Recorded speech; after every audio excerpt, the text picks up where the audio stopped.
A paz do Senhor Jesus, eu espero que você esteja bem. Bom, hoje eu estou aqui para contar mais um testemunho, mais uma vivência que eu tive aí com o Senhor, que eu acredito que pode sim beneficiar e ajudar a sua vida. Então, eu estava me lembrando de como que eu comecei a pregar. E esses dias eu estava conversando com uma pessoa da minha igreja, né?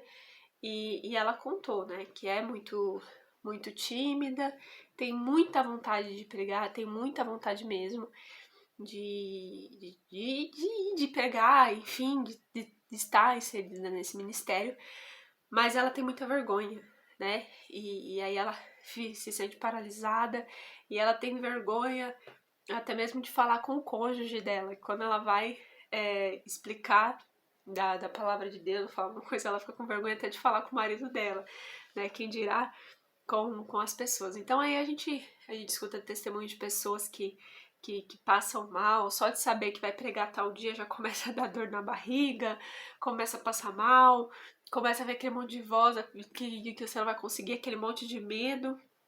Antes de subir para pregar, você já fica muito assustado. Quando você vê, você já não lembra de mais nada, você acha que você não vai ter nada ali para falar com a igreja. E enfim, né? Até mesmo aquele para quem já começou, aí vem às vezes um desânimo, enfim, hoje eu não consigo, hoje eu não posso e tal. Então eu tô aqui hoje para conversar um pouquinho a respeito disso, né? Então, graças a Deus na minha vida, assim, desde pequenininha eu gostava já muito da Bíblia, eu gostava já muito de estudar a Bíblia. Eu posso dizer que criança eu já li assim o livro de Apocalipse, que em determinada época da minha vida era o alvo do, do meu saber. Era o livro de Apocalipse, comecei a volta de Jesus, eu achava isso muito legal, eu não tinha medo, eu gostava.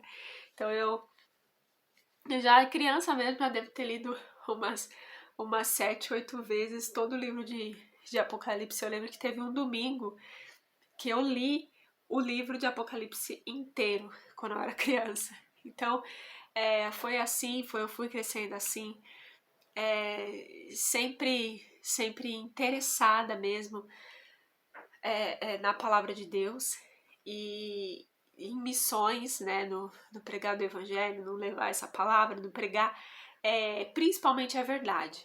Eu sempre tive vontade de ser essa pessoa, sabe, que fala a verdade. Eu sempre me incomodei muito com a mentira.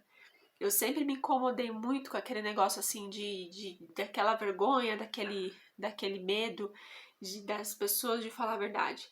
Sabe aquele negócio assim, daquele politicamente correto?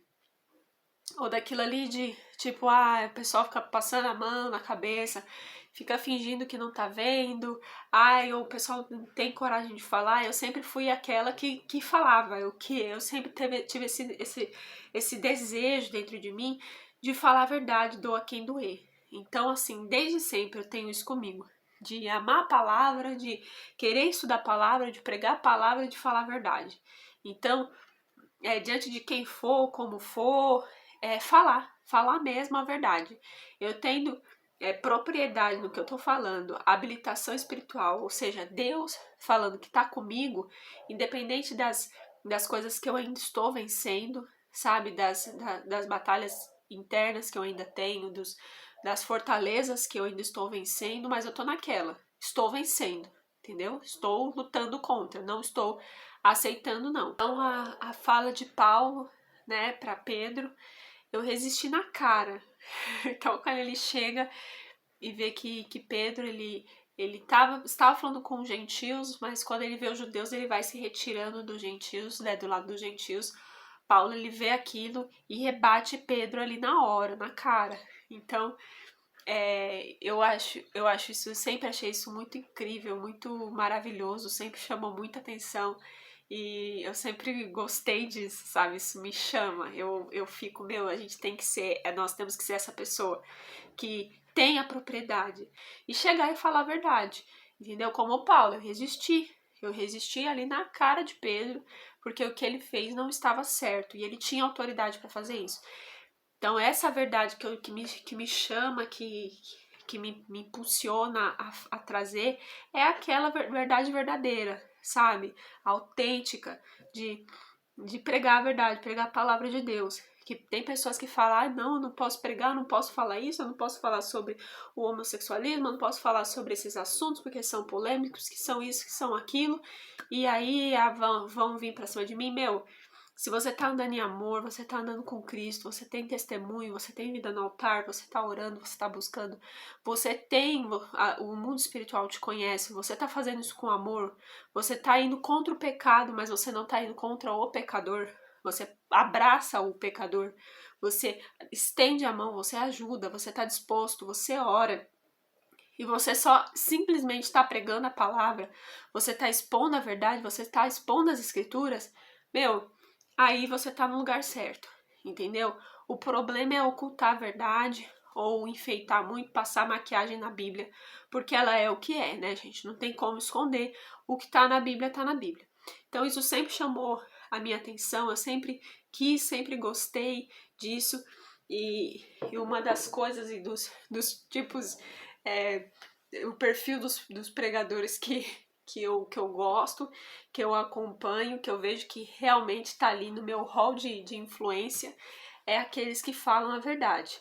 É aqueles que você sabe que tem uma vida no altar de Deus, aqueles que são sinceros, que estão ali no jejum, que estão ali na oração, que estão ali e abraça o doente, vai lá mesmo na boca do, da sujeira lá e vai resgatar e do mesmo jeito que prega para 3 pessoas, prega para 1000, são sinceros, são verdadeiros, são autênticos e não tem medo. Não tem medo da mídia, não tem medo do diabo, não tem medo, né, desse Deus desse século que é o diabo e seus contaminados. Então, pessoas que realmente estão na verdade, estão com a verdade e falam a verdade. Isso enche meu coração. Quando eu vejo assim alguém que tem grande influência abrindo a sua boca e falando a verdade, pegando o microfone e expondo a Bíblia em amor, isso daí derrete meu coração. É esse pessoal que me chama a atenção. É justamente esses que eu, Josiane, particularmente, vou. Você vai ficar sabendo agora que são esses que eu escuto mesmo. Tanto pregador, quanto cantor, cantores que têm as canções bíblicas desde os Salmos. Se você estudar Salmos, você vai ver que tem muitas músicas que muitas pessoas julgam, até mesmo as músicas que chamam de música do reteté, do pentecostal, do manto, que você vai encontrar no Salmo. E tem gente que aí reclama, que fala que é uma pregação soberba, que nessa música a pessoa tá se achando, que a música da Legião Urbana é melhor, que a música do mundo tá mais crente, mas se você for olhar o Salmo, a música ela é bíblica. Ela é bíblica. Pasme você. Então, eu lutar, saber as guerras que eu compro, saber as batalhas que eu compro, saber o momento certo de falar, o que falar, entendeu? A hora certa de abordar tal assunto, tal tema, me aprofundar nisso, naquilo, eu amo isso. Eu amo o discernimento dos tempos e das datas, eu gosto muito da sabedoria, do tema sabedoria, de andar com Deus, de pregar a verdade. E aí, como eu já tô falando aqui, comentando aqui, eu tive que vencer justamente a timidez, justamente o medo do homem para poder pregar. Então, realmente tem pessoas que seriam muito usadas por Deus, pessoas que têm vontade, é o que a palavra diz. Se o querer tá borbulhando, né? Se você tá querendo, o efetuar vem de Deus. Você não quer do nada. Tipo, você não quer ser um pregador do evangelho, você não fica anos e anos com aquela vontade de pregar. Você vai pro seminário, você estuda a palavra do nada. Pro nada. Não, porque Deus ele quer te usar nessa área. Senão você não teria nem vontade. Então, tem muitas pessoas que seriam assim poderosamente usadas na nossa geração para pregar, sabe, para levar também o evangelho, para se unir com o pessoal que é o pessoal da verdade, que prega a Bíblia, para, sabe, para explodir na palavra de Deus e ser um avivalista, mas fica com medo. fica com medo dos homens, fica com medo de passar vergonha, de tremer, de ficar vermelho, disso, daquilo, e acaba se reprimindo e não vai dar cara a tapa para pregar. Então Deus às vezes está naquela pessoa, ele tá impulsionando ela a gravar um vídeo, a abrir um canal no YouTube, a aceitar as oportunidades, convites para pregar na igreja dela, para pregar na praça, para pregar não sei na onde, para ir no evangelismo pregar pro pessoal, para ir nos cultos nos lares, pregar a palavra, se preparar. Mas a pessoa não vai, não é porque ela não tem Bíblia, não é porque ela não tem vontade e não é porque ela não sabe, mas é porque ela tem medo e porque ela é covarde. E assim, uma das pessoas que ficam para fora por ocasião da volta de Cristo são, gente, os covardes vão ficar de fora. Aquele que se fica covarde, sabe? Ela, eu não vou falar de Jesus porque eu tenho vergonha, porque isso, porque aquilo. Eu não vou falar. Pronto, covarde, ficou de fora. Então, tem pessoas que realmente estão se bloqueando e com quem eu tenho oportunidade de conversar isso, eu falo. Gente, encara o medo, encara a vergonha, encara tudo isso. E vai, em nome de Jesus. Se eu conseguir, você também consegue. Eu já subi para pregar numa igreja, a primeira vez que eu fui pregar fora, eu estava tremendo muito, eu estava totalmente vermelha, era impossível esconder a minha vergonha. Eu estava muito vermelha. E uma das coisas que eu fico quando eu tô com muita vergonha é vermelha, tremendo e com a voz trêmula também. Então eu não consigo disfarçar, não aprendi isso daí, eu não sei disfarçar quando eu tô com muita vergonha, sabe? E assim, eu encarei. Eu subi lá no púlpito tremendo mesmo, vermelha. Eu tive que pedir pro rapaz da igreja pendurar o microfone pra mim, naquele negócio que a igreja ainda tinha, que você encaixa o microfone, porque eu não conseguia segurar o microfone, senão ia cair da minha mão, de tanta vergonha que eu tava. Mas eu não desci daquele púlpito, passei a vergonha de timidez, mas igual eu falei lá, eu falei, gente, é a primeira vez que eu prego fora, tô com vergonha, sou tímida, mas eu vou pregar. E vergonha pra mim é não estar aqui. A vergonha pra mim não é passar vergonha, ficar tremendo, ficar vermelha. A vergonha pra mim é estar em pecado e eu não tô em pecado. Vergonha pra mim é Deus ter mandado eu vir aqui e eu ir me esconder porque eu tô com vergonha de vocês. Então, tô com vergonha mesmo, tô tremendo, mas eu vou pregar, espero que vocês entendam e é isso aí. Comecei a pregar lá, até o meio da pregação, eu já tinha até saído da vergonha, já tava falando até demais. Então, acabou, entendeu? Acabou. Se você tem no seu coração de pregar a palavra, Deus está incomodando você para falar a verdade para alguém lá do seu serviço, fala, meu filho, isso daí tá errado. Esse caminho aí tá errado. Vai, fala em nome de Jesus. Vai e abre essa boca e fala. Entendeu? Você tá vendo a pessoa difamar a igreja, difamar o evangelho, difamar o nome de Cristo. Na sua frente você não fala nada sendo cristão. Porque eu tenho medo, que eu tenho vergonha, que vão pensar de mim, vão me demitir. Se for por amor a Cristo, então amém. Mas é meu chefe. Fala a verdade. E não seja um covarde. Então, eu me lembro de um testemunho, de uma experiência que eu tive no ponto de ônibus. Eu tava lá no ponto de ônibus esperando e tal. E aí tinha um senhorzinho do lado, assim, e tinha umas pessoas sentadas, e esse senhorzinho, a pessoa encostava ali, ele vinha falar mal da igreja evangélica.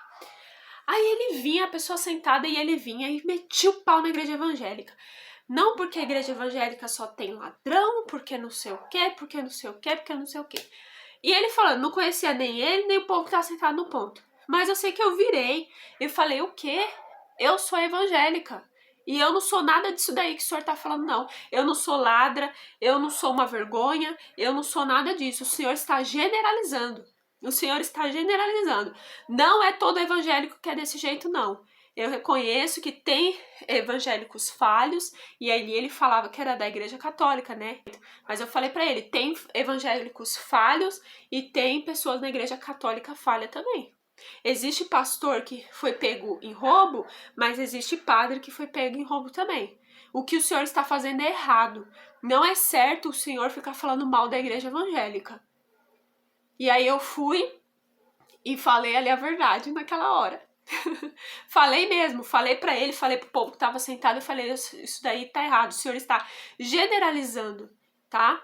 E aí fiquei ali falando com o senhor, no fim ele foi quieto, parou de falar as bobagens que ele tava falando ali naquele ponto de ônibus, o povo foi embora e acabou.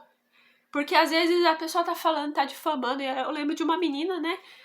A gente tava conversando na igreja num bate-papo e ela falou, eu tô me sentindo muito triste porque eu tô na escola e ali na roda dos meus amigos, todo mundo fala mal de Deus, fala mal de Jesus, fala mal dos evangélicos e eu não tenho coragem de falar nada, eu fico quieta, eu saio quieta, não falo nada.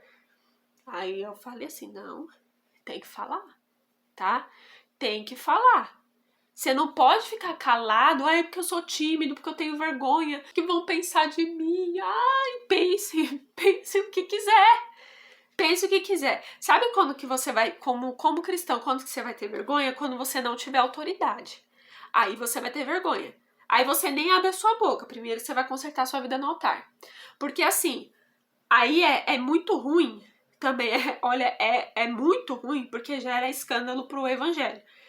Aquela pessoa que se diz evangélica, que se diz cristã, eu sigo Jesus, não sei o quê. Mas você vai na rede social da pessoa, só tem bobagem na rede social. Tem palavrão, tem a pessoa na festa, a pessoa bebendo, a pessoa, sabe, vive uma vida toda zoada, bagunçada, cheia de pecado, fala mal dos outros, ri, não sei o quê. Aí, de repente, acende um debate lá, a pessoa quer defender Jesus. Aí o ímpio vai olhar e vai falar assim, nossa, mas quem que é você? Você é evangélico? Quem você é? Sabe aquele texto? Eu conheço o Paulo, mas quem é você? Os caras levaram, foi uma surra.